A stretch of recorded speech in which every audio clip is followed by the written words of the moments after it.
The road had opinions about vehicles like this one. It always did. A dirt road in Millbrook, Vermont has a particular way of responding to things that don't belong on it. It pushes back. It rises in small, indignant clouds of dust. It finds the weak points in suspension systems designed for highways and city parking structures and makes its feelings known in a way that is quiet but entirely clear. The black SUV that appeared at the top of the road at 7:40 in the morning moved the way expensive things move when they find themselves somewhere they were not designed to be. Careful, slow, slightly embarrassed if a vehicle can be embarrassed. Callan Reed looked up from the fence line. He had been tightening a loose rail on the north pasture, same rail he had tightened 3 weeks ago. The post was old, and the ground around it shifted in wet weather, and the rail would be loose again by spring. He knew that. He tightened it anyway, because the knowing and the doing were two separate things, and the doing was what kept a farm running. The doing was what kept a man running too, though he had never said that out loud to anyone. He watched the SUV stop near the barn. The first person out was a young woman. Short hair, neat at the edges, a tablet pressed against her chest like body armor. She looked around the property the way a person looks around a foreign country. Curious, deeply uncertain, already calculating the distance back to the highway. She was wearing heels on a dirt road in Vermont in September, which told Callan most of what he needed to know about how this morning was going to go. Then the rear door opened, and Margot Sinclair stepped out. Callan did not know her name yet. He knew nothing about her yet. What he knew was this: she was dressed in a way that had nothing to do with this place. Cashmere the color of charcoal. Dark hair pinned up perfect and deliberate, not a strand making its own decisions. She looked at the farm the way a woman looks at a problem she has already decided to solve. Her heels sank 2 inches into the soft ground beside the driveway. She looked down at them, frowned at the mud, looked up, and decided in the span of about 2 seconds that the mud was not going to be a factor in her day. Callan wiped his hands on his jeans and walked toward them. No hurry, no performance. He studied the car, the woman with the tablet, the driver still behind the wheel with the engine running like he expected to leave quickly. Then he studied Margot herself. She was assembled in a way that felt intentional. Every detail managed. He noticed it the way he noticed weather, as a fact, not a feeling. "If you're here to buy my land," he said, "it's not for sale." She met his eyes, did not blink. "I'm not here for your land, Mr. Reed." "Then what are you here for?" She glanced at the young woman with the tablet, a small look, the kind of look that said they had discussed this, planned for this, and possibly argued about it on the drive up. "I'd like to speak with you privately." Callan looked at her for a long moment, then he turned and gestured toward the porch. Not a conference room, not an office. 2 wooden chairs he had built himself the winter after Addie died, when he needed to do something with his hands or lose his mind entirely. They sat beside a planter box full of asters that had nothing to do with him and everything to do with a woman he still missed every single day. They walked toward the porch together. Iris was on the top step. She was 6 years old, cross-legged, a sketch pad balanced on her knees, and a box of 64 crayons arranged beside her with the seriousness of a museum curator. She had been drawing horses. She was always drawing horses. This one had wings and what appeared to be a crown constructed entirely of apples. She looked up at Margot with the full, unguarded force of a 6-year-old who has not yet learned that staring is considered impolite and has no particular plans to learn it. "You're really pretty," Iris said. "Are you a princess?" The woman with the tablet made a sound that was almost a laugh. Margot opened her mouth, closed it, and for a moment, just a moment, something shifted in her face, like a door being knocked on that she had forgotten was there. "I'm not sure," she said, which was not the answer Callan expected. Iris considered it with great seriousness, then nodded satisfied as though uncertain princesses were entirely within the acceptable range of possibility. She reached into the crayon box and held something out. "You can have the blue one," Iris said. "It's the best color. You should feel honored." Margot looked at the crayon, then at Iris, then she took it. Carefully. The way you accept something from a child who has decided you are worth the gift. They sat in the wooden chairs on the porch. The morning was cool enough to see breath.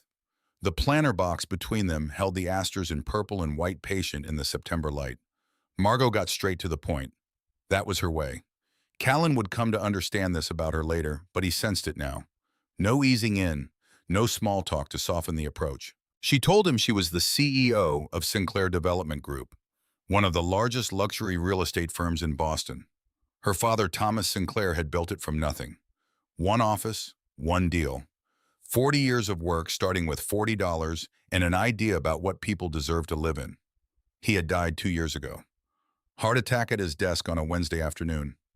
Alone. Because Margot had been in a meeting in New York and did not make it back in time. There was a clause in his will. If she did not marry before her 33rd birthday, controlling interest in the company would transfer to her uncle, Warren Sinclair, vice chairman of the board. Her birthday was in 17 days. She needed a legal marriage. She had a contract prepared. Compensation terms. A clean dissolution after 12 months. She needed someone outside her world. No industry connections, no financial angle, no personal history that could become a complication down the road. Her attorneys had conducted a search. Callan Reed had come up at the top of the list. He listened without moving, without interrupting. The wind moved through the apple trees at the edge of the property. Somewhere in the barn, Buck stamped his foot against the stall door, impatient as always, with mornings that took too long to begin. When Margot finished, the silence held for a moment. Then Callan said, "Before I answer." He paused. "You know the Sinclair Tower on Boylston Street, 38 stories? The open atrium build. 2015. Something moved behind Margot's eyes.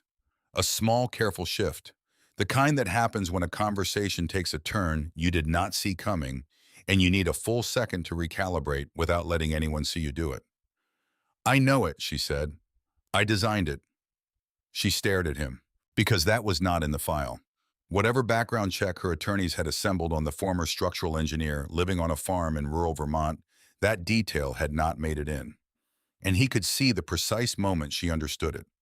The moment she realized she had driven 3 hours to have a conversation with a man who had already spent 2 years of his life inside her family's most important building. The man sitting across from her in a flannel shirt with hay on his sleeve had kept her father's tower standing. The driver shifted in his seat. The woman with the tablet went still.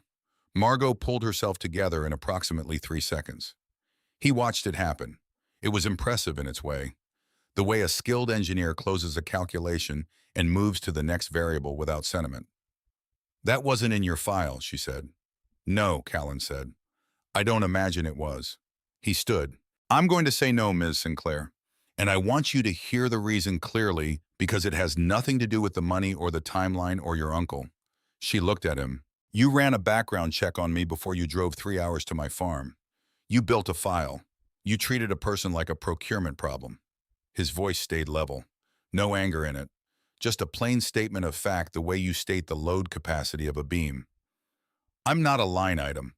I'm a man raising a little girl on a farm in Vermont, and those are two very different things."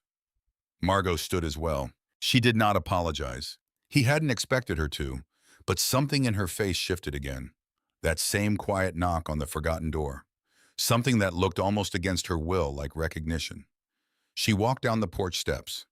The second step from the bottom, the one Callan had been meaning to fix every Saturday since February, and kept not fixing because there was always something more urgent, caught her heel. She stumbled forward. He caught her. His hand closed around her wrist before she could fall. One clean movement. They were close for a second, her skin against his palm. She smelled like something that belonged in a different world entirely, and he could feel her pulse under his fingers. Fast. Faster than a woman who controlled everything should have. He let go first. "Careful," he said. "That step's been broken since last winter." Then he turned and went inside, let the screen door close behind him. The SUV pulled back down the dirt road. He did not watch it go. Iris came in from the porch a few minutes later, sketchpad under her arm, crayon still in hand, a look on her face that meant she had been thinking about something important and had reached a conclusion. "Daddy?" "Yeah." "Is the pretty lady coming back?" Callan poured the last of the coffee down the sink, rinsed the thermos, did not answer right away. "I don't know, baby." Iris thought about this with great seriousness. Then, "I hope she does. She looked like she needed to see the horses." He did not say anything to that, but he thought about it longer than he should have. That night after Iris was in bed, he sat on the porch alone. The Vermont sky was enormous in the way it only gets far from a city stars, from one edge of the ridge to the other, patient and unhurried, doing what they had always done. He thought about the atrium in Sinclair Tower, The way Thomas Sinclair had insisted on it, an open space running 38 stories through the center of the building, which was a structural problem that had cost Callan 6 weeks of his life to solve cleanly. He remembered the meeting where he presented the solution. The senior partner saying, "Mr. Sinclair is going to love this." He had never met Thomas Sinclair. He had just spent 2 years keeping his building standing. He thought about the pulse under his fingers, faster than it should have been. He went inside. On the kitchen table, Iris had left the drawing she had been working on all morning. A tall woman in a long dress standing next to a horse with wings. In Iris's careful, uneven letters across the bottom, 2 words, "The Princess." Callan stood at the table for a long time looking at it. Then he folded it carefully and set it on the counter next to the old percolator. Went to bed. Did not sleep well. He was a structural engineer. MIT class of 2009. One of the best firms in Boston. Load-bearing walls, tension cables, buildings designed to carry weight and still stand. His salary had been in the high 6 figures. His career had pointed straight up. The glass conference rooms had views that cost more per square foot than most people earned in a year. Then Addie got sick.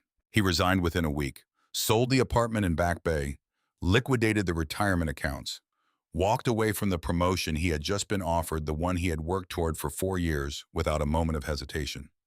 Because there was no version of that math that made sense. There was only one calculation that mattered, and it had nothing to do with load distribution. Addie had grown up on this farm. She had loved it more than anywhere else in the world. He brought her home so she could see the mountains from the bed. So the air she breathed smelled like the air of her childhood. After she died, he stayed. Not because he could not go back to Boston, because he chose not to. That was the distinction he held on to. He had not been broken by grief and washed up here. He had looked at his life and his daughter and made a decision. The farm was where Iris had her mother's mountains.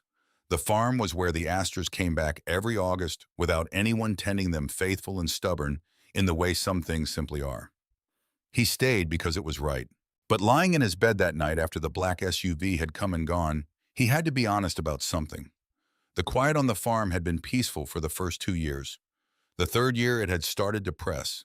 The fourth year, it pressed harder. The kind of quiet that fills a room not with peace, but with the outline of everything that isn't in it anymore. He was honest about that too. 3 days later, she came back, alone. No SUV. No driver with the engine running. No young woman with a tablet pressed against her chest like armor. Just a rented Camry, the color of old dishwater, rolling slowly up the dirt road with the careful uncertainty of a vehicle built for highways that had strong opinions about not being on this particular road. The jeans were new. You could see it in the crease still faint along the leg. The jacket had a price tag tucked inside the collar that she had missed, which meant she had bought it recently and in a hurry. Which meant she had looked at the version of herself that arrived in Kashmir 3 days ago and decided that was not the version she wanted to show up in today. It was an effort, a real one, the kind that cost something. Callan was in the stable brushing Buck. Long, slow strokes along the bay gelding's flank. Buck had his head low and his eyes half closed, the expression of an animal experiencing something close to contentment. Callan heard the car, looked out through the open stable door, watched her walk across the yard. He kept brushing. She stepped through the stable door and stopped just inside. The smell hit her first. He could tell by the brief stillness. Hay and horse and old leather and honest dirt.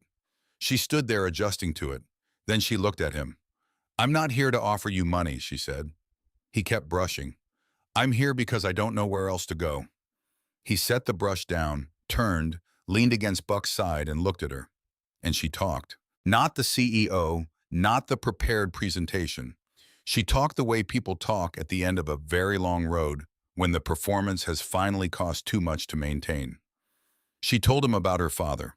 Thomas Sinclair had started with $40 and an idea about what people deserve to live in. Built the first building with his own hands and his brother's labor, and a loan from a church deacon who believed in him when no one else did. Brilliant man, stubborn, almost completely unable to say the words that mattered. But he showed it 1,000 small ways. She said the marriage clause was not about control. Her father had watched her work 100-hour weeks, cancel every vacation, end every relationship before it could take root, because relationships required time she had decided she did not have. He was afraid. He had watched her become the thing he had built, and he was afraid she would end up the way he had ended up. alone at a desk on a Wednesday afternoon with a heart that gave out before she ever gave it to anyone. "I didn't make it back," she said. Her voice was steady, her hands were not. "He died asking the nurse where I was." Callan was quiet. He had his hand resting on Buck's side, and he looked at the stable floor and felt the shape of what she had just said. Not the facts of it, the weight underneath them. The question that does not go away. What could I have done differently? Everyone said it was not her fault. Nobody believed it. It just made a person feel more alone, because now they were carrying the grief in the performance of accepting comfort they could not actually accept.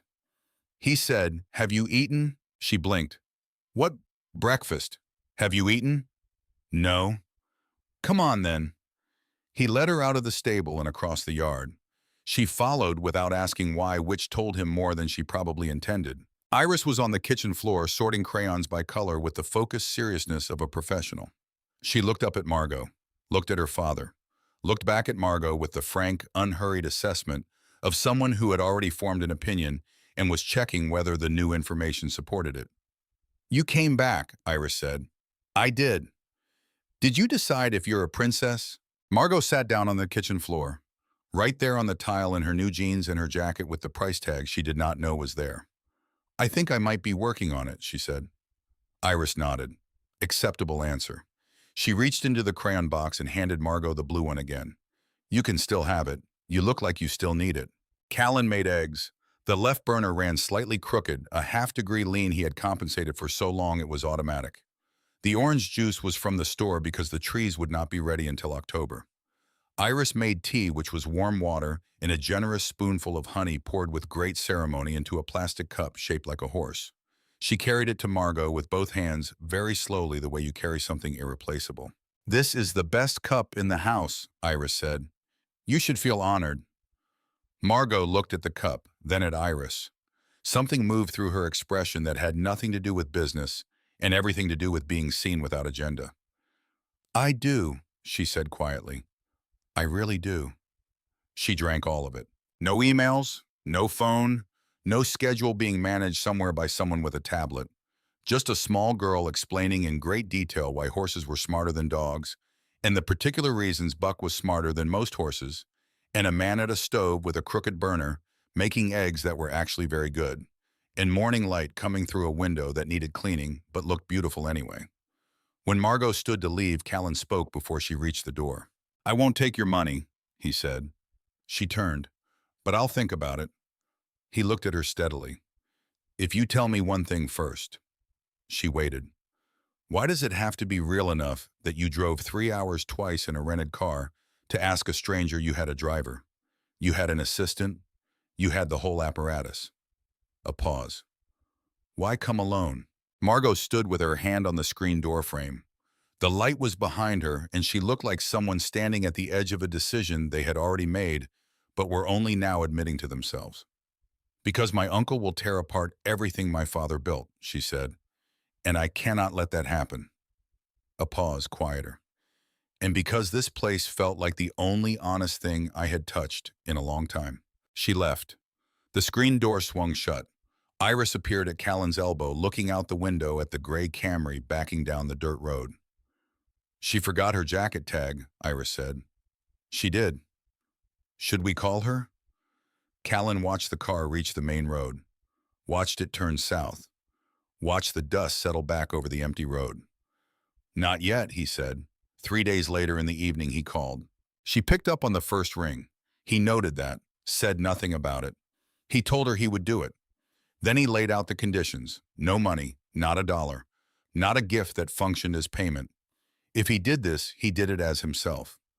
Iris would know Margot as a friend of his. Nothing more. No titles assigned, no pressure applied. If Iris came to her own conclusions in her own time, that was Iris's right. It was not a stage direction. If at any point Iris was confused or hurting or affected in any way, he judged to be harmful, he would end it immediately. No negotiation, no appeal, no board vote that outweighed his daughter's stability. And one final condition. Margot had to come to the farm at least twice a month. Not to perform, not to be seen by the right people, but to actually be there. to understand what his life looked like from the inside, not from a background file, the actual thing. Because if this has to be convincing, he said it starts with you knowing what you're claiming to be part of. Silence on the line. Okay, she said. All of it. All of it. Yes. A silence then. The kind that is not uncomfortable. The kind that is full of something neither person has a name for yet. The kind that settles into a phone line between two people who have each said more than they planned to. I'll see you Saturday, Margot. It was the first time he had used her name. He noticed it after he said it. He thought she noticed it too. Saturday came. She arrived at 7 in the morning in the same gray Camry. The jeans had real dirt on them now from the previous visit. He noticed it, said nothing. He handed her the thermos without asking, the same way he would have handed it to anyone standing in the cold at that hour, and she wrapped both hands around it and did not comment on the gesture, which was the right response. He showed her his world, not as a performance, just the actual sequence of a day on a working farm, the way it moved from one task to the next, with the logic of something that had been running longer than either of them had been alive. He fed the horses at dawn. She stood at the fence with the thermos watching. Buck came to the rail and exhaled against her jacket. She went rigid for half a second, then made herself stay still. He picked apples from the lower branches and handed them to her one at a time, and she held them flat on her palm the way he showed her, and Buck took them with a gentleness that seemed to surprise her every time. He walked the fence line, told her where the deer came through in October, where the creek flooded in April, where Addie had planted a row of sunflowers along the eastern border that still came back every August without anyone turning the soil. Nobody tended them. They just came back. Margot walked beside him and did not say much. That was not what he had expected. She did not seem like a woman who ran out of things to say, but she was quiet in a way that felt chosen, like she was listening to something she had forgotten how to hear, the particular sound of a place that does not adjust itself for anyone. Iris appointed herself official guide. She took Margot to the stable and announced that they were going to feed Buck by hand, which was, Iris explained with complete gravity, a privilege extended only to people she trusted. Margot looked at Buck. Buck was 15 hands high, 800 pounds, and currently watching her with the calm, measuring expression of an animal who had been on this earth long enough to know that most human decisions were at best entertainingly questionable. She was scared. Callan could see it clearly, the way her breath went shallow, the way she calculated the distance to the stall door without moving her eyes there directly. But she did not back up. Iris took Margot's hand. Small fingers, firm grip. She placed Margot's palm flat against Buck's nose. See, Iris said. Gentle. Just like Daddy. Something crossed Margot's face that had nothing to do with the horse. She kept her hand there. Buck exhaled against her palm, warm and steady. Once you held still long enough, he was not frightening at all. Callan watched from the stable doorway and said nothing. The second Saturday was different from the first. The third was different from the second. Not in any way he could have pointed to and named cleanly. The farm was the same. The mornings were the same. Iris still drew horses on the porch before the sun was fully up. Buck still stamped his foot against the stall door at 6:45, demanding breakfast with the imperious certainty of an animal who had never once been ignored and had no intention of starting now. But something had shifted, the way a beam gets recut. Same material, different angle, and everything that rests on it lands differently. One Tuesday morning, she arrived without calling ahead. Just the gray Camry at the top of the dirt road at 7, moving slowly the way it always moved on this particular road, like the car itself was still deciding whether this was a reasonable idea. Callan was mucking out Buck's stall when he heard it. He kept working. Did not stop, did not walk out to meet her. She did not wait to be met. She came to the stable same as before and stood in the doorway watching him work. You need help, she asked. He looked at her over his shoulder. She was wearing the jeans with the carried-over dirt on them. Not new dirt. Dirt from the weekend, which meant she had not washed them before coming back. He could not explain why that mattered. It did. You know how to muck a stall? No. Want to learn? A pause. That depends on what it involves. It involves a pitchfork and things you would rather not think too hard about. She was quiet for exactly 2 seconds. Hand me the pitchfork. So he did. She was terrible at it. Completely honestly, without question, terrible. She held the pitchfork like it might make a sudden independent decision. She moved too fast, then overcorrected, and moved too slow. She got straw in her hair within the first 30 seconds and spent the next 5 minutes methodically locating all of it. Buck watched from the corner with the resigned patience of an animal who had decided that suffering gracefully was its own form of dignity. But she did not quit. She kept going, adjusted her grip, watched what Callan did, and tried to replicate it without asking for instruction, which he noticed. The particular stubbornness of a person who does not ask for help because somewhere in a lesson nobody admitted to teaching, they learned that needing help was a form of weakness. He recognized it because he had it too. After 20 minutes, she was actually getting the hang of it. "There you go," he said. "Don't." He kept working. "Do not encourage me. I will become insufferable." He laughed, short and real, the kind that arrives before you decide to allow it. Buck turned his head and looked at Callan with mild surprise. Callan thought, yeah, me too. They worked through the morning without talking much. The silence between them had a quality now that it had not had 10 days ago. It had texture. It had room in it. The kind of silence two people build by choosing over and over not to fill it with noise, just because noise is easier than whatever the quiet is actually saying. Iris came out at 8:30 to report on breakfast options and to demand in terms that left no room for negotiation that Margot come look at the new drawing she had finished overnight. The drawing was of Buck with wings, which was standard, but also featured a small figure standing on his back with arms outstretched, wearing what appeared to be a business blazer. "That's you," Iris told Margot, very seriously. Margot looked at the figure. "I'm standing on his back." "You're flying," Iris corrected with the tone of someone explaining something that should be obvious to anyone paying attention. Margot looked at the drawing, then at Iris, then at Callan standing in the kitchen doorway with his coffee. He shrugged. Mouthed, "She's always right." That afternoon they walked the eastern fence line while Iris rode on Callan's shoulders and narrated everything they passed with the authority of a person who had done this to her many times and was not going to rush it for anyone. The creek. The rabbit hole that might or might not be currently occupied, a matter of ongoing investigation. The stone that was definitely special, the reasons for which she had explained before, and was prepared to explain again. The row of sunflowers along the eastern border that had gone to seed, but still held their stalks brown and tall and entirely unbothered by the season. Margot stopped at the sunflowers, looked at them for a moment, did not say anything. He did not explain. She did not ask.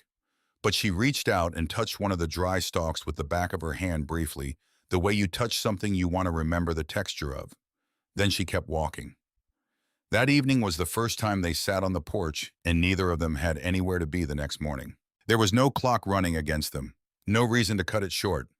The Vermont night came in cold and sharp, the kind of cold that settles into the ridge after the sun goes down and does not lift until morning. Wood smoke from a neighbor's chimney half a mile away.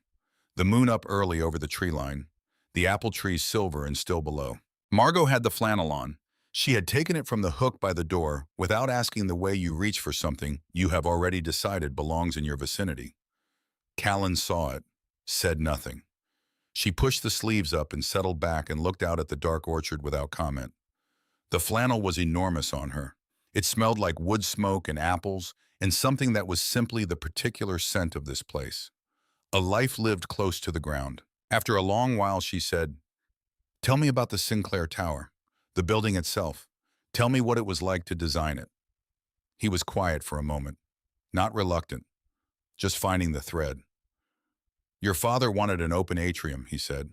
"Full height, 38 stories of open air running through the center of the building. Structurally, it was a serious problem. It meant putting all the load on the perimeter frame. No interior columns, no shortcuts." "How long did it take to solve?" 6 weeks. 2 more to be certain." "Were you certain?" He looked out at the orchard. "I'm never certain," he said. "I just get to the point where I'm willing to stake my name on it." She was quiet for a moment.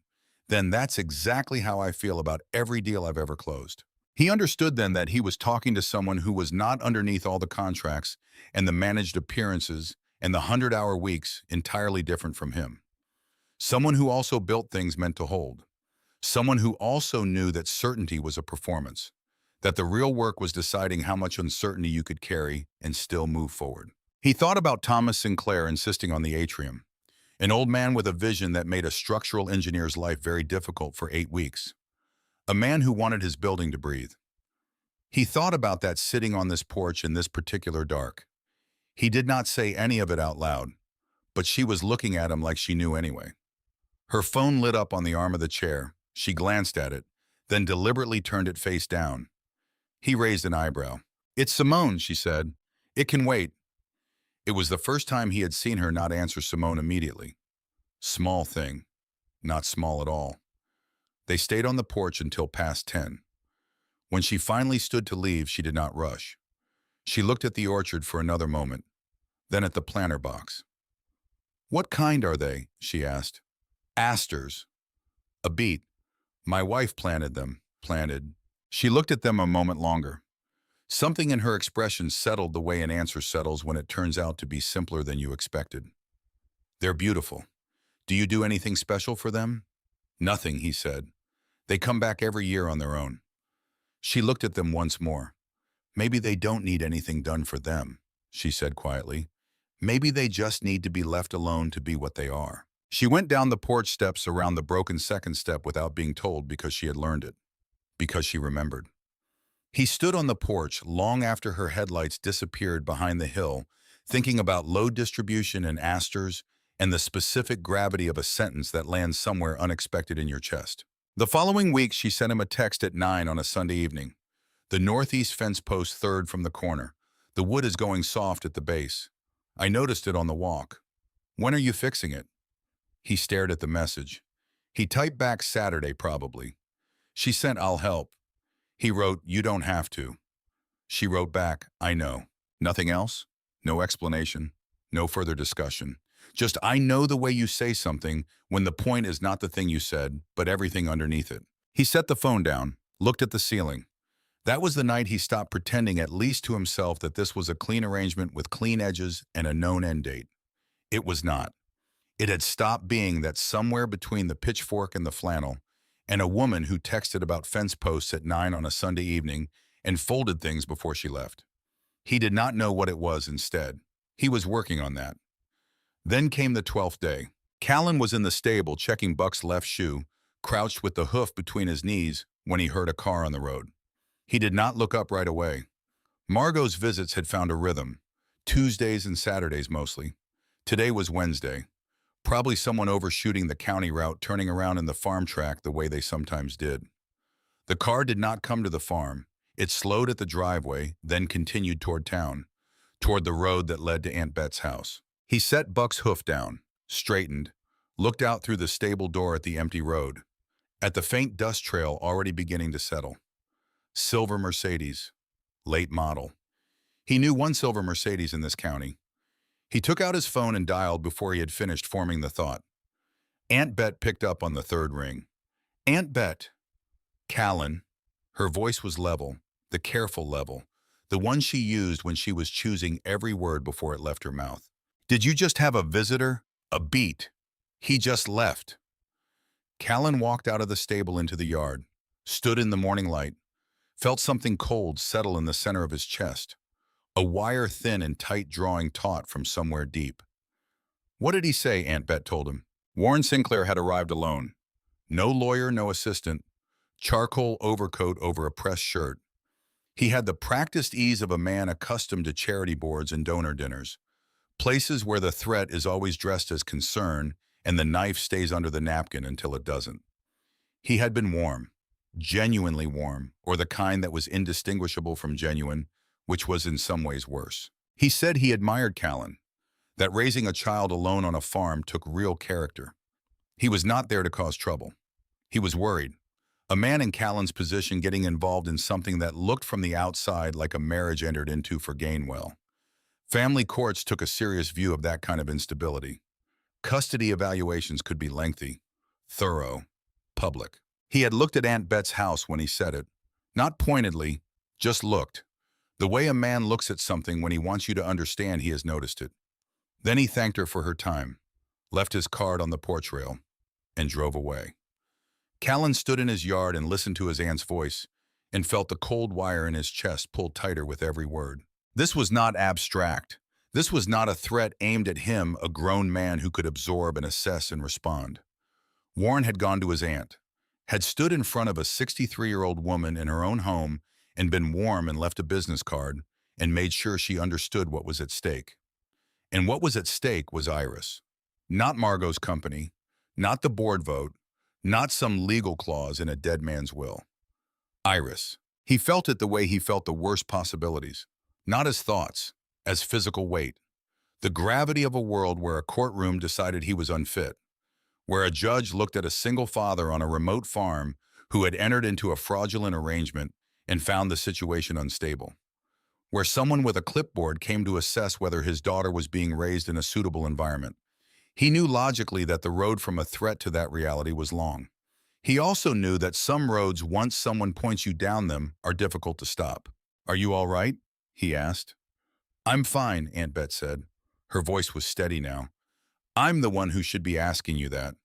I'll call you tonight."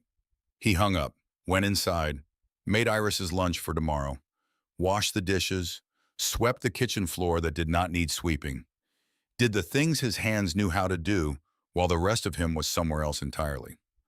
That night he called Margot. She picked up on the first ring. He told her. Flat voice affect stripped out because the words needed to land clearly and he was not going to dress them up. He told her what Warren had done, where he had gone, what he had said, and precisely how he had said it. Margot was quiet on the other end for a long time. Not processing. He could hear the difference. This was the silence of someone recognizing a move they had been expecting from a person they had studied for years. She knew exactly how this worked. She had grown up watching it. When she spoke, her voice was quiet. "Callan." "Yeah. If walking away keeps Iris safe, then walk away." A pause, one breath. "I will never ask you to risk your daughter for me. Not for any of this." He sat with that, did not answer right away. The kitchen was quiet around him, the refrigerator humming, wind picking up outside, and down the hall, just audible through the wall, the small, steady sound of Iris breathing in her sleep. "I'll call you tomorrow," he said.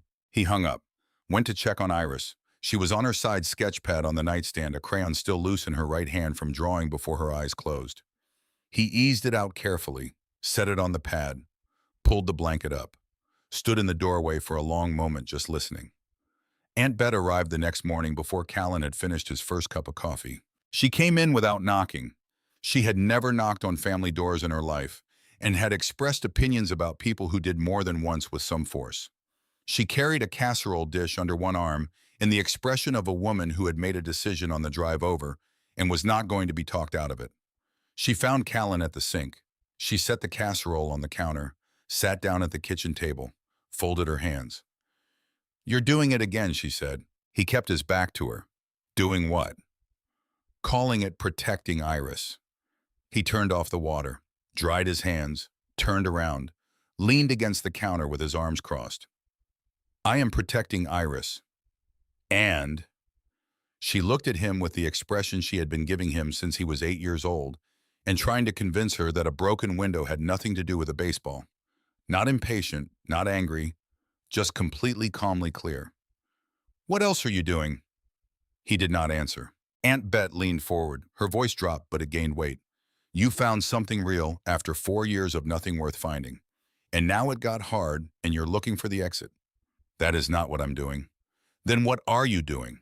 He looked at the kitchen floor, the slightly uneven tile he had laid himself the first summer after Addie died, when the work of it was the only thing keeping him functional.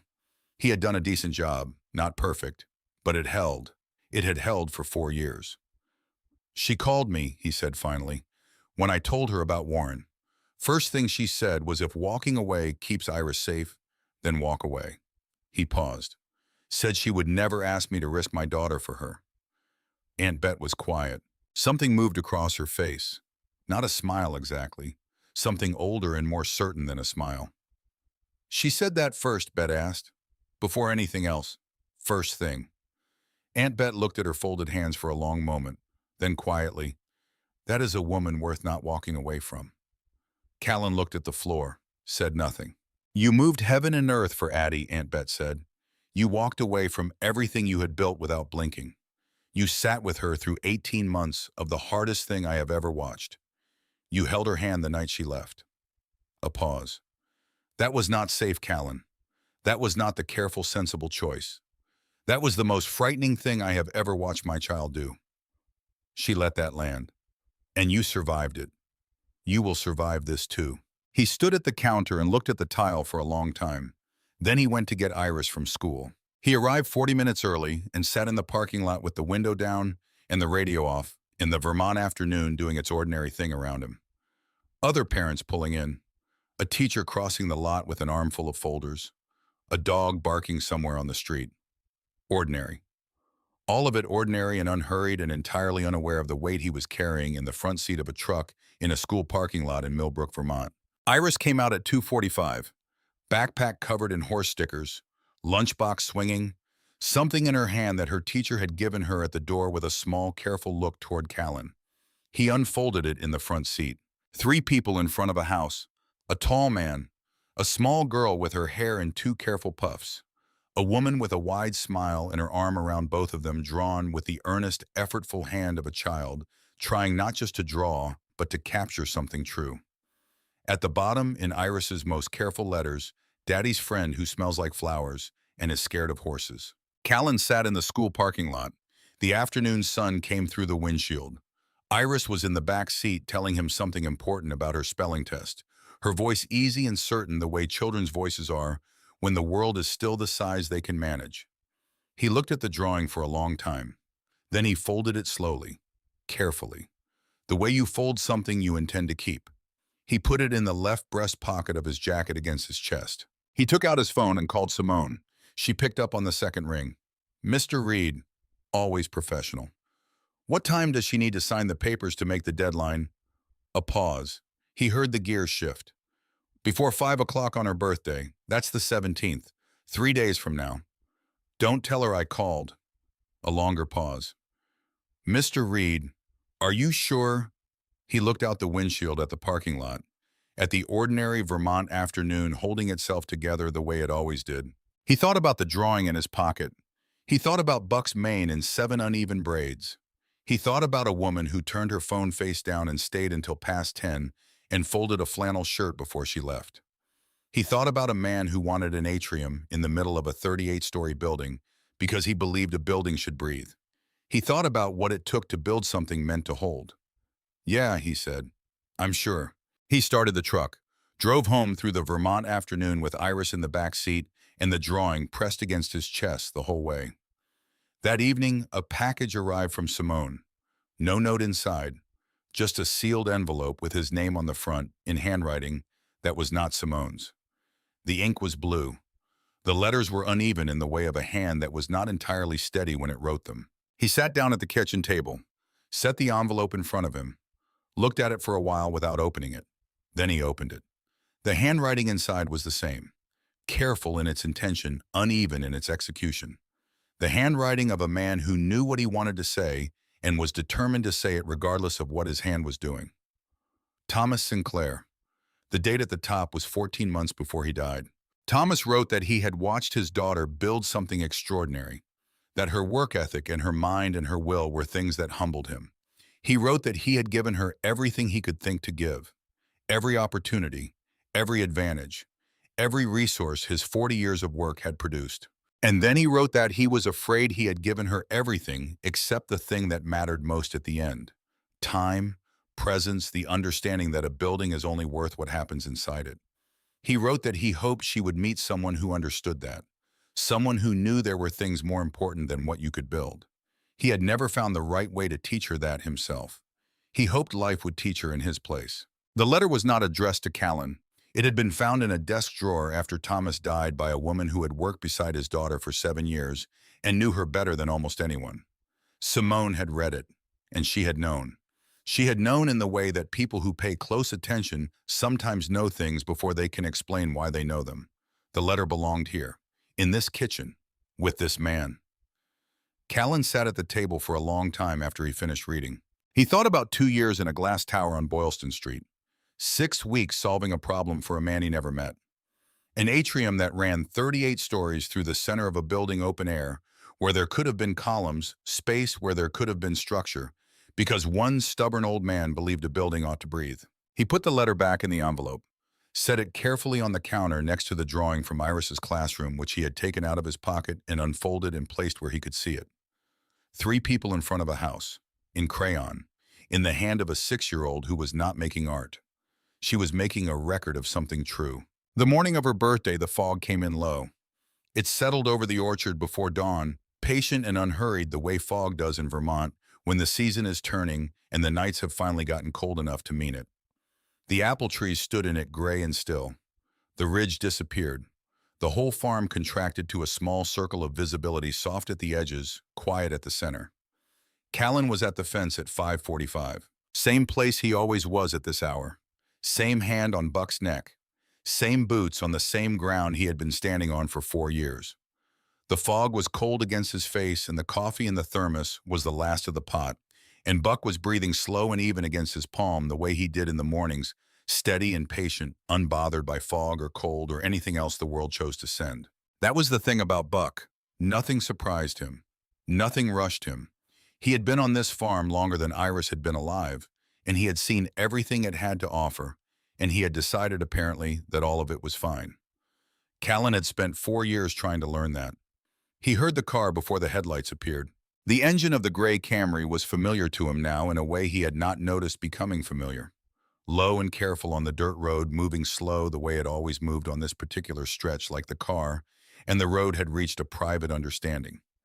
Except it was 5:45 in the morning, and she had not called. The headlights pushed through the fog.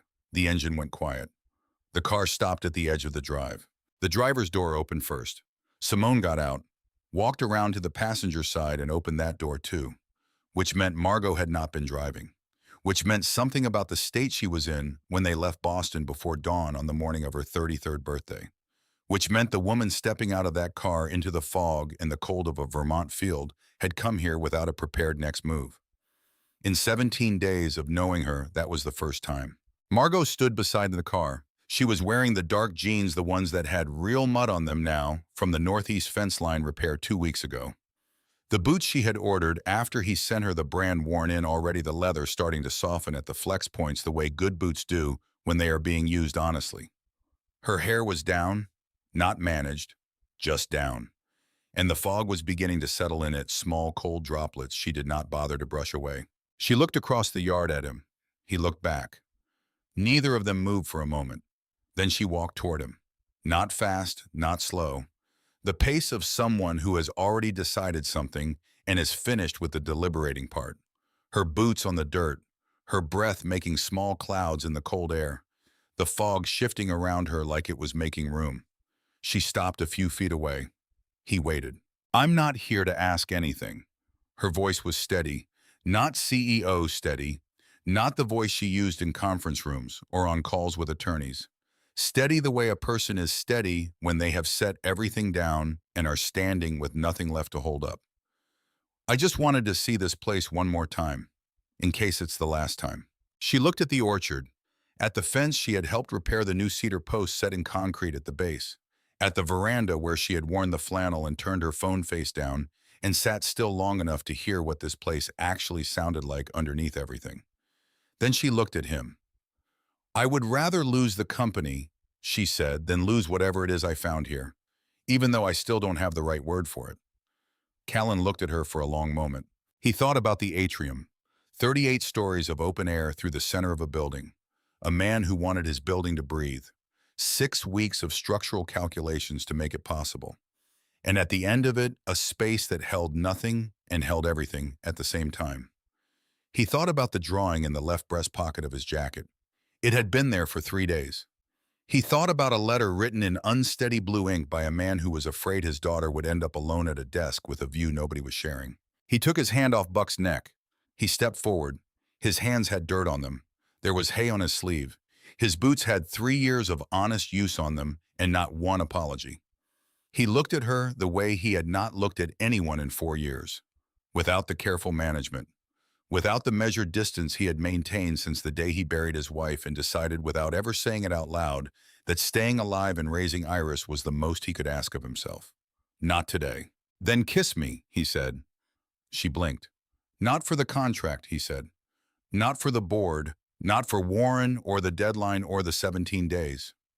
His voice was quiet and level and certain in the way that structural things are certain, not because there is no risk, but because the calculation has been done and the name has been staked.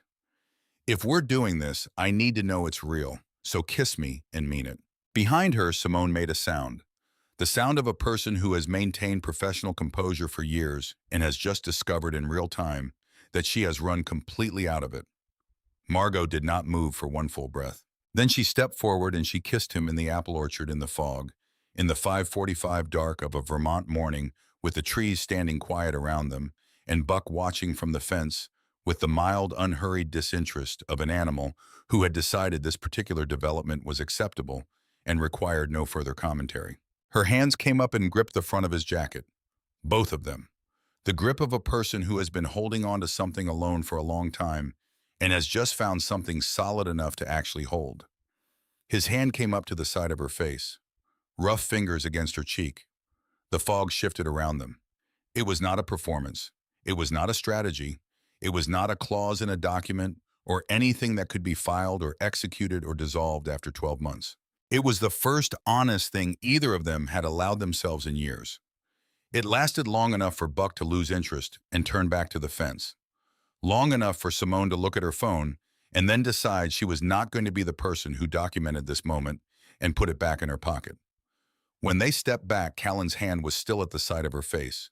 He looked at her, she looked at him. Okay, she said, very quiet. Okay, he agreed. Simone cleared her throat from 10 feet away. So, are we doing this? Because I have Dorothy Walsh's number and I have had it for 2 days and I would very much like to use it. Margot closed her eyes, opened them, nodded once. Simone was already dialing. They drove to the Millbrook Town Hall that morning. 2 vehicles. The gray Camry and Callan's truck, which Iris rode in because she had declared with the absolute authority of someone who does not negotiate on matters of principle that she was sitting in the front, and that was not a discussion she was prepared to have. She was wearing her good dress, purple with small white buttons, the one Aunt Bet had given her for her last birthday, which Iris had decided without being told was the correct dress for today. She had her hair in 4 careful puffs. She was holding in both hands a single purple aster that Callan had pulled from the ditch along the county road on the way into town. The stem was slightly bent. She held it like a scepter, like something irreplaceable. Aunt Bet was already there when they pulled into the lot. She was standing on the front steps of the town hall in her navy dress. The good one. Callan knew that dress the way he knew certain things about Bet that she never said directly. He had seen it at Easter and at his grandfather's funeral, and twice at church when the occasion had earned her absolute best, which Aunt Bet did not give out freely because she believed occasions had to deserve it. This one had. She was already crying when they got out of the truck. Not loudly, not making a production of anything. Just standing there on the steps in her good dress with her chin up and tears running steady down her face and her hands folded in front of her like she had decided to feel everything fully and was not going to apologize to anyone for any of it. Callan walked over to her, hugged her.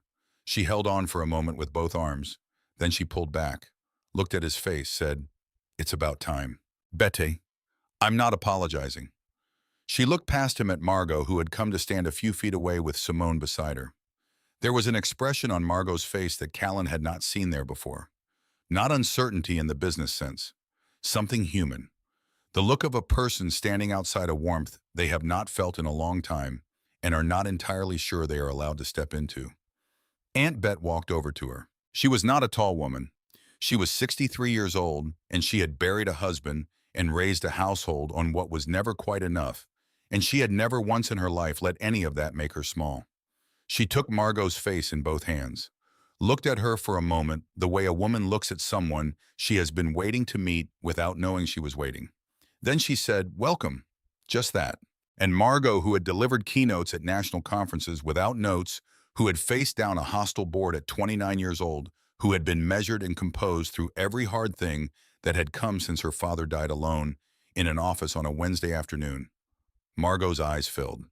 She pressed her lips together, nodded once, and Aunt Bet pulled her in. Not a polite hug, the real kind, The kind that does not care about cashmere or contracts or how many hours you work this week.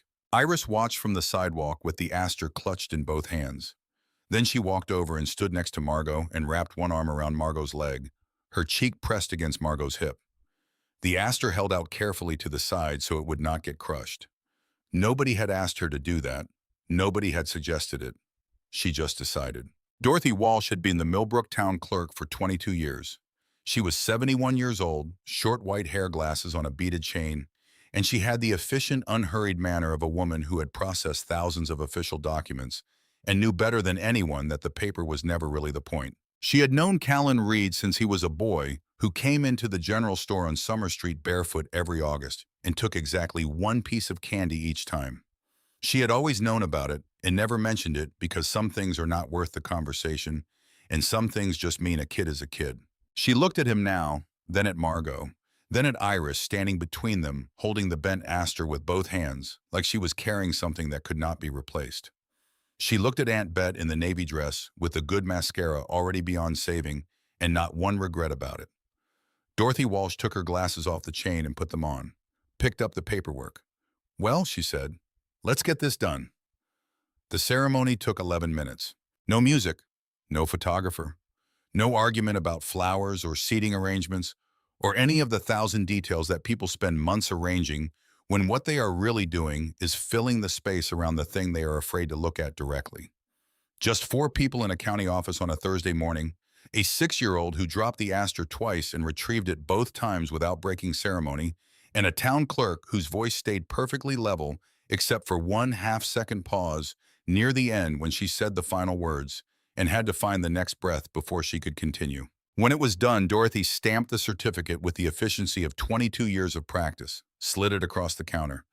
"Congratulations," she said, then quieter, looking directly at Margot. "Thomas would have liked this." Margot looked up. Dorothy just smiled, said nothing else, turned back to her files. They walked out into the morning. The fog had burned off completely. The sky was the hard, clean blue that Vermont manages in late September, the kind that makes you feel like you can see all the way to the edge of something. Aunt Bet took a photo on her phone, the one with the cracked screen protector she had refused to replace for 2 years because it still worked and working was enough. In the photo, Callan holding Margot's hand, Margot holding Iris's hand, Iris holding the aster, now quite wilted but still present, gripped with absolute conviction. 3 people in a parking lot under a flag and a hard, clean September sky. Not a wedding photograph. Better than that. Real. They drove to Boston that afternoon. On the highway, Simone called. Margot picked up, put it on speaker, kept her hand in Callan's on the center console. Simone's voice was controlled in the way that meant the opposite of controlled. Warren had found out. He had scheduled a press conference at Sinclair Group headquarters on Boylston Street. 2 o'clock the next afternoon. He had a private investigator's report, photographs taken over 6 weeks with a long lens. He was going to do it publicly. All of it. Margot looked out the window at the Vermont countryside moving past. The hills going orange at the edges, the farms and fences and old barns with their peeling paint doing what they had always done. "Let him," she said. Simone paused. "Margot, he doesn't know about the file. Tell the legal team we're moving tomorrow morning." Her voice was even, the voice of a woman who has been holding something for 10 months and has finally decided on the moment to set it down. "Have everything ready by 7. All of it. Every page." She hung up. Callan glanced at her. She was looking out the window, her profile against the glass, the late afternoon light finding the line of her face. "You want to tell me what file?" he said. She turned to look at him, and there was something in her expression he had not seen there before. Not the CEO, not the woman who had arrived in Kashmir with a contract and an apparatus. Something that had been building quietly behind all of it, waiting for the right moment to be what it actually was.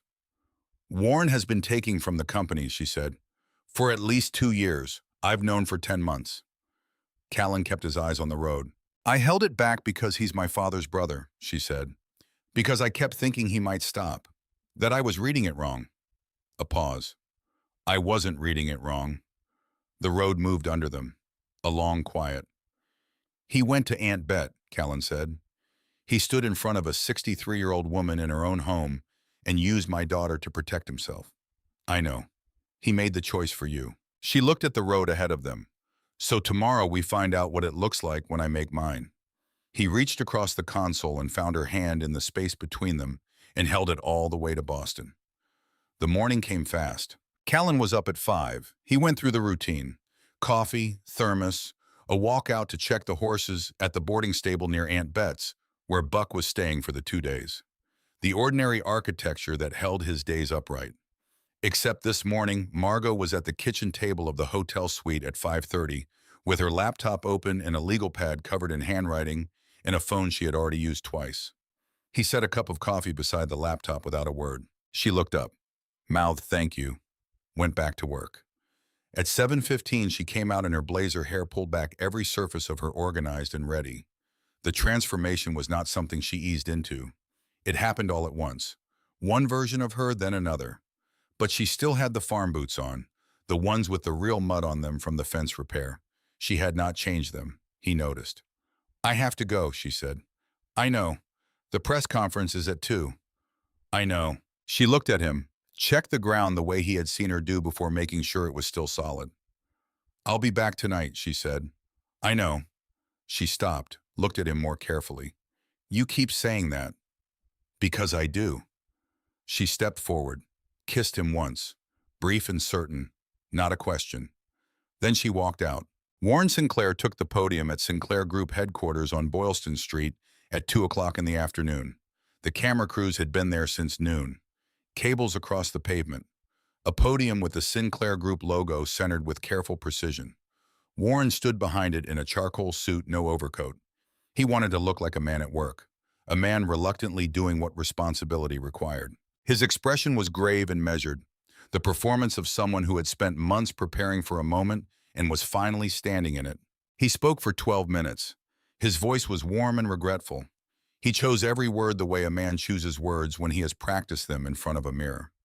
He described a fraudulent arrangement designed to circumvent the legitimate terms of a will. He said this reluctantly. He said he had not wanted it to come to this. He said the integrity of Thomas Sinclair's legacy demanded transparency. The reporters wrote, the cameras rolled, then the glass doors opened. Margot walked out. Blazer, dark blouse, hair pulled back without a loose strand. The measured, unhurried stride of a woman who had spent a decade in rooms full of people who underestimated her and had learned in every single one of those rooms exactly what happened to people who did. The camera swung toward her. Warren's jaw tightened. This was not in his timeline. He had expected a statement through an attorney. Not this. Not her walking through the front doors of her own building in the middle of his press conference, like she had been waiting for exactly this moment. But before Margot reached the microphone, the glass doors opened again. Callan stepped out. He had not been announced. He had not been coached or given talking points. He was there because there was a drawing in his jacket pocket that had been there for 5 days, and he was not going to let the woman in that drawing stand on this sidewalk alone. He looked entirely out of place. Glass and steel and press suits and camera equipment, and a man who had just spent 12 minutes performing responsibility in front of the city of Boston. And then Callan Reed in boots with 3 years of honest use on them, with calloused hands and no prepared remarks, and the complete unbothered calm of someone who had been measured before and come out fine. He walked past Margot, past the podium, stood in front of the cameras and put his hands at his sides. The reporters went quiet. Everything he just told you is true, Callan said. The crowd shifted. She came to my farm. She had a contract. She offered me money to marry her for 12 months. He let the silence hold for exactly the right amount of time. I said no. I turned down every dollar of it, because I don't take payment to be something I'm not. He told them about Boston, the glass tower, the career that had pointed straight up, the salary that made people assume he had everything arranged. He told them that when someone he loved got sick, he left all of it in a week, sold the apartment, walked away from the promotion, moved her home to Vermont because home was where she needed to be and no other calculation mattered. He said he had no regrets about that choice. Not one. He told them he had spent 4 years on a farm in Vermont, raising his daughter and building something smaller and quieter and more honest than anything he had built in glass towers. He said he was not ashamed of the dirt on his boots or the farm or the life he had chosen. Then he reached into the left breast pocket of his jacket. He took out the sealed envelope, the one that had arrived 5 days ago with no note inside. He unfolded it slowly, held it up briefly so the cameras could register the handwriting. Blue ink, the unsteady hand of a man who was ill when he wrote it. Then he read it. Thomas Sinclair's words in Callan's steady voice in front of the cameras and the reporters in the September afternoon on Boylston Street. A man who had started with $40 and an idea, who had built something real over 40 years, who had watched his daughter run herself into the ground and had been afraid in the quiet way fathers are afraid when they cannot fix what their child needs. Fix that she would end up alone at a desk with a view nobody was sharing. Thomas had written, "I want my daughter to meet someone who knows there are things more important than money. I never found the right way to teach her that myself. I hope life will teach her in my place." The letter was not addressed to Callan. It had been found in a desk drawer after Thomas died. But it had arrived here, on this sidewalk, on this afternoon, which meant Thomas Sinclair in his way had built one last thing quietly in the background without telling anyone. The way he apparently built everything that mattered. The reporters had stopped writing. The cameras were still rolling. Callan folded the letter, put it back in his pocket, then reached in again and took out the drawing. Held it up for the cameras. 3 people in front of a house in crayon, in the hand of a child who was not making art, but making a record of something true. "My daughter drew this at her school last week," he said. "That's me, that's her. That's the woman my daughter calls Daddy's friend." He looked at the cameras. "I'm standing here because I don't want to tell my little girl that the woman in her picture isn't real." He folded the drawing carefully, put it back, stepped aside. Margot walked to the microphone. She did not talk about the farm. She did not talk about fog or flannel or a kitchen floor on a Saturday evening. None of that was owed to anyone standing on this sidewalk. What she did was place on the table that Simone brought out from inside the building, with the quiet efficiency of someone who had been ready for exactly this moment for 3 days, 10 months of documents. She spoke for 8 minutes. Proxy agreements manipulated through intermediaries back to Warren's personal accounts. Capital redirected from active development projects to ventures that appeared on no official filing. Unauthorized commitments made in the Sinclair name to partners who existed on no board record. She had traced it carefully, thoroughly, cross-referenced against meeting minutes that had been edited after the fact. "I held this back because he is my father's brother," she said, "because I believed family deserved the benefit of patience." A pause. He walked into a 63-year-old woman's home and used a 6-year-old child to protect himself. Another pause shorter. He made his choice. "Now I've made mine." Warren said nothing. He was a man who had prepared his entire performance for a debate that had just become a completely different conversation. He left the podium and walked back through the glass doors without looking at Margot or Callan or the cameras that tracked him the entire way. The board convened an emergency session that evening. Callan sat in the lobby of the Sinclair Group building with a cup of coffee from the cart near the elevator bank. It was not good coffee. He drank it anyway. He had the specific, unhurried patience of a man who had learned that some things cannot be engineered. You prepare what you can prepare. Then you wait for the weight to settle. An hour and 17 minutes later, Simone came out of the elevator. She looked at him, nodded once, clean and certain, vote of no confidence, unanimous. Margot came out 2 minutes after. Blazer still on, not a hair out of place, but her eyes were different. Something that had been held very tightly for a very long time had released. Not collapsed, not broken. Just let go the way a structure releases load when the weight it was carrying is finally redistributed properly. She sat down next to him on the lobby bench. They did not say anything for a moment. Then he resigned, effective immediately. Good. The board wants a full restructuring audit. Months of work. Also good. She looked up at the lobby ceiling. Up at the height of it, the clean lines, the way the space opened above them. "You know what this building needs," she said. "An atrium," Callan said before she could finish. She turned to look at him.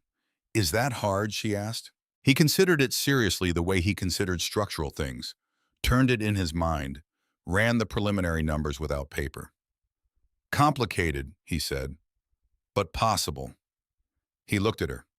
"It's possible." She held his gaze for a moment. Then she stood, straightened her blazer. "Come on," she said. "Let's go get our daughter." 3 months later, the farm in Millbrook looked the same, except it didn't, if you knew where to look. On the kitchen table most mornings, Margot's laptop sat open beside Iris's sketch pad and the box of 64 crayons and the half-finished drawing of Buck attempting flight. The two things occupying the same surface without negotiation, the way two lives coexist when neither one is trying to erase the other.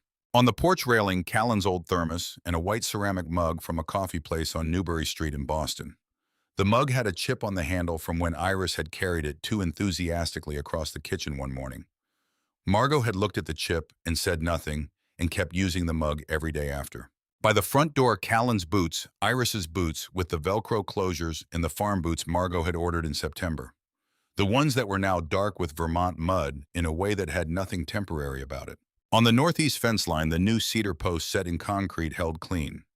Margot had been there when they poured it, handing Callan the mix in the cold morning air, neither of them talking much because working beside him in the quiet had turned out to be one of the better ways to spend an hour, and she had stopped needing to explain that to herself. Margot still ran Sinclair Development Group. The restructuring audit had uncovered additional irregularities in Warren's tenure, all now in the hands of attorneys. The board had elevated the deputies she had been quietly developing for 2 years. The atrium project for the Boylston building was in preliminary design phase. She had hired a good structural engineer younger than Callan but trained right. Every Friday afternoon she drove north. 3 hours. The gray Camry had 12,000 new miles on it and smelled permanently like coffee and horse, and the specific combination of two lives being lived honestly in the same direction. Every Sunday evening she drove south. The distance between the two halves of her life grew shorter every week. Not because either half was shrinking, because she had stopped needing them to be separate. One evening in late October, Iris was on the kitchen floor with a coloring book about ocean animals. She had been working on it for 3 evenings. She was giving everything the colors she felt were right, rather than the colors that were accurate, which had produced a dolphin in gold, an octopus in orange, and a blue whale in deep purple for reasons she had not explained to anyone and did not feel she owed. Margot was at the table with a contract in front of her, highlighter in hand, focused in the way she got focused, which was completely. Iris looked up. Margot! Margot did not look up immediately.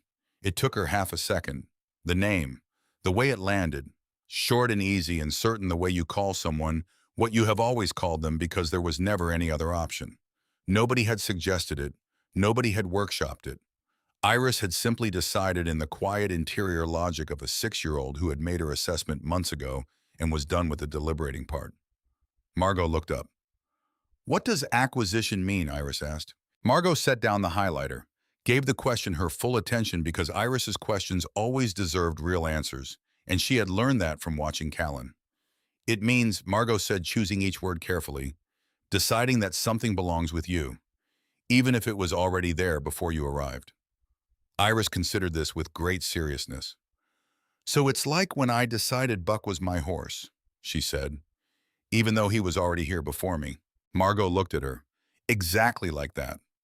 Iris nodded, satisfied, went back to the gold dolphin. Margot picked up the highlighter, held it for a moment without using it, then set it back down and looked at the kitchen instead.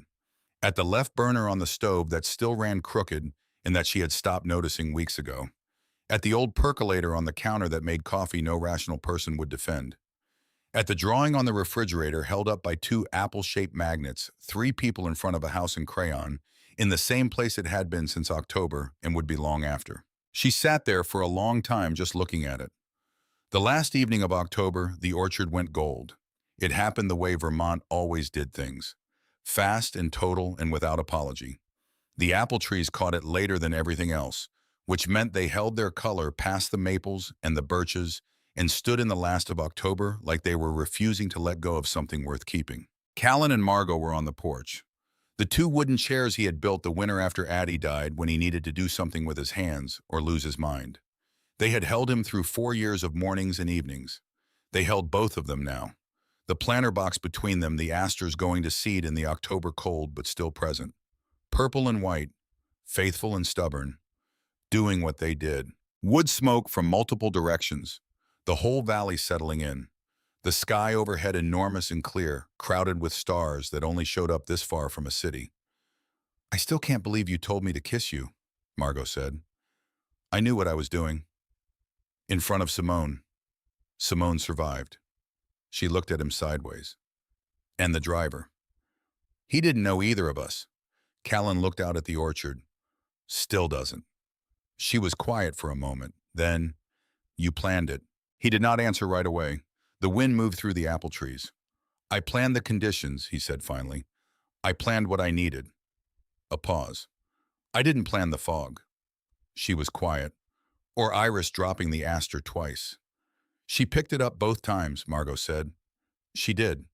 Didn't let go once. Margot looked at the planter box, at the asters going to seed in the October cold, at the flowers his wife had put in the ground years ago that came back every year because that was simply what they did. Your wife planted those, she said. Yeah. Do you talk to Iris about her? He thought about it. The honest version. Every week, he said. She knows who her mother was. She knows what she loved. She knows why we're here. A pause. I don't want her to forget, and I don't want her to feel like she has to make room. Margot nodded slowly, looked at the orchard for a long moment. She wouldn't want you to stop, she said. Talking about her. No. A pause. She would have wanted this, though.